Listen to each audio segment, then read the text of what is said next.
the winds of evil grow in intensity as the left attempts to drag America over the cliff. As I start, I ask that you share this video if you enjoy it, if you think that it has merit, because YouTube does not help out with that feature, and I would greatly appreciate it. What precipitates today's thoughts, aka a rant, is the fact that I received a 3-week ban on notoriously leftist, aka totally sane, subreddit r/politics for responding to a commentator who directed an incredibly vitriolic and long deranged reply towards me with this ending. Now, F off, you disgust me with your defense of the indefensible. And when I replied, sorry, this is way too long to read. Besides, I'm sure you're a truly happy individual. God bless. Guess who was the person who got suspended? The guy who told me to F off, or somebody who included a semi-sarcastic note back? You guessed it, on subreddit r/politics, my actions are violations of the rules of civility. The moderator wrote me, it doesn't matter how well written the comment. If your insult is sarcastic, creative, or absurd, personal attacks are always against our rules. So, according to leftists, it is civil to yell at someone to F off, and a semi-sarcastic retort with God bless at the end, bannable.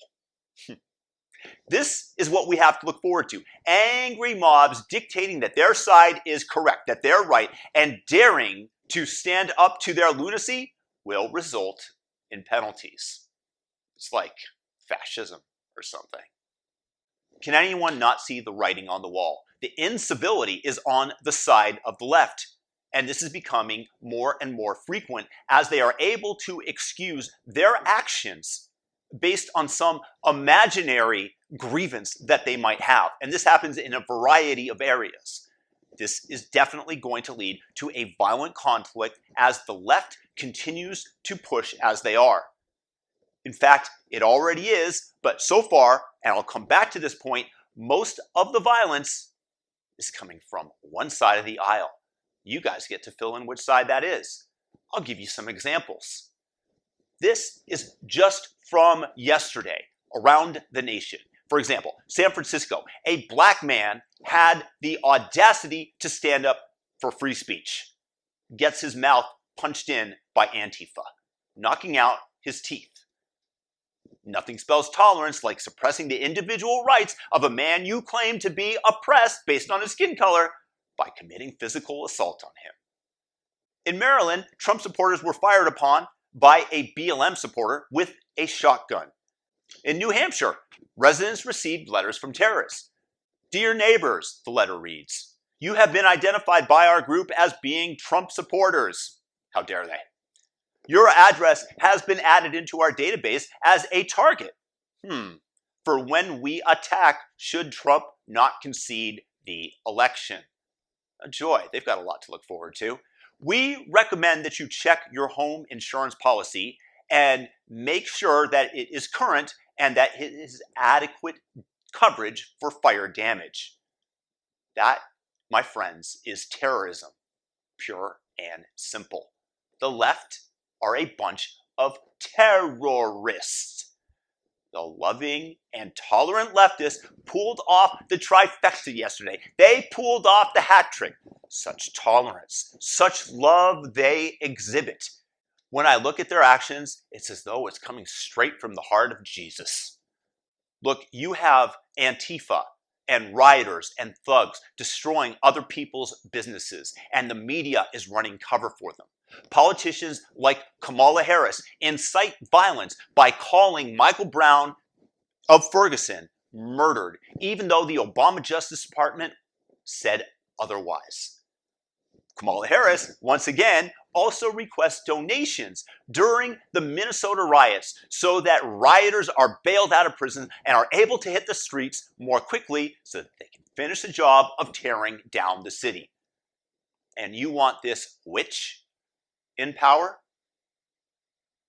District attorneys around the nation are releasing people who have rioted and destroyed property, basically sanctioning the activity. In Portland, some cases have been thrown out of court, no charges pressed, when the rioters assaulted the police. Where are these threats coming from the conservative side of the aisle, as I questioned earlier? Few, if any, although in fairness, the harder you push, the more there will be a backlash when the rubber band snaps. That's the part, truly, that I find very worrying.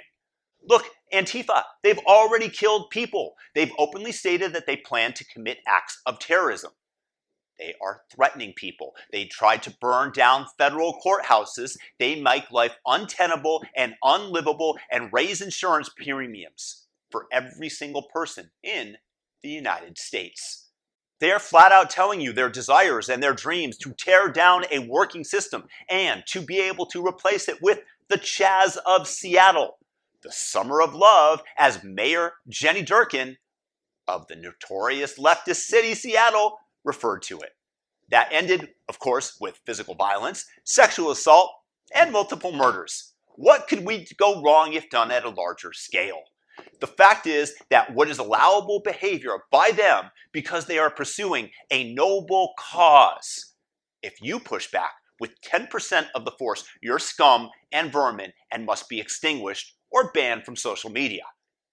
I'm voting Republican for the first time in my life across the board because I'm saying F you to these unhinged, deranged, lost souls that want to intimidate me into accepting their actions, that want me to take up their ideology. That is not going to happen. I refuse to allow them to terrorize our nation into advancing their communist ideology. For them, there's no debate. They are on the right side of history. What it is, it's a beatdown. It doesn't matter if that means that you get canceled, thrown out of your job, whether they burn down your house, or whether they literally knock your teeth in. It's shown in every action they take.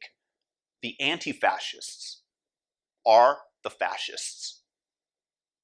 The fact that I was banned from a subreddit is positively immaterial by itself. It's just indicative of the larger trend that is becoming more and more prevalent and socially acceptable, to the point where Robert Reich, the former labor secretary of the United States, I believe under Bill Clinton, wants a Truth and Reconciliation Commission to punish those greedy enough and with as much disdain, according to him, for our society to have helped gotten Donald Trump in office and to have propped him up.